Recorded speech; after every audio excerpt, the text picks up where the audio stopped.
Right now, firefighters and investigators are at the scene of a fatal apartment fire. We have one report of an adult female we believe to be an occupant of the fire apartment who is deceased at the scene.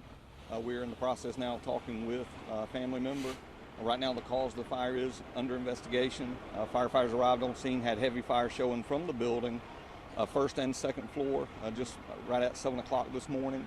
And again, it is an active investigation at this point. The cause is undetermined. Okay, and we see it's on the top unit and looked like fire went through the roof. Well, as the fire trucks arrived on scene, they reported heavy flames showing from the first and second floor apartments of the building.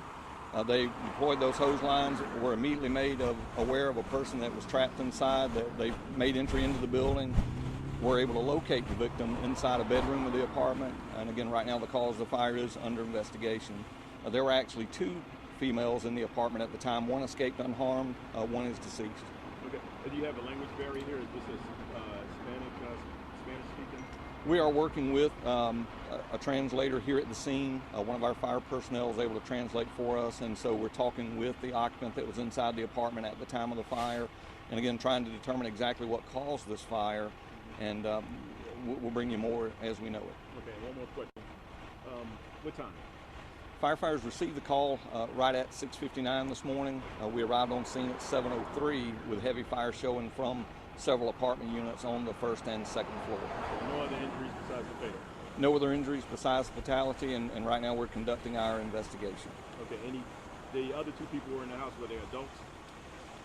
From what I understand at this point, again, I'm still gathering information, is that there were two females in the apartment where we believe the fire originated. One escaped unharmed. One was located deceased inside by the search crew when the firefighters made entry.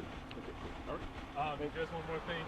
Can you give us age and description of the victim?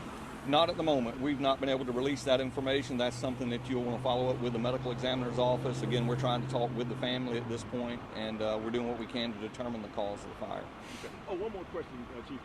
Is that fire contained to that bedroom? There were actually several apartment units. In fact, the chief was just updating me on the damage to the apartments within the building. Right now we know that there are at least 4 apartments. 3 have heavy fire damage. 1 has moderate to heavy fire damage. So this fire did spread past the origin apartment. It did break through the roof as firefighters were battling the blaze. So they quickly deployed attack hose lines, began to battle the blaze from the exterior and the interior, what we call a transitional attack, and located the victim. Do you know how many people will be displaced because of this? I don't know that yet, so I'll try to find out. Okay. All right, thank you. Hey.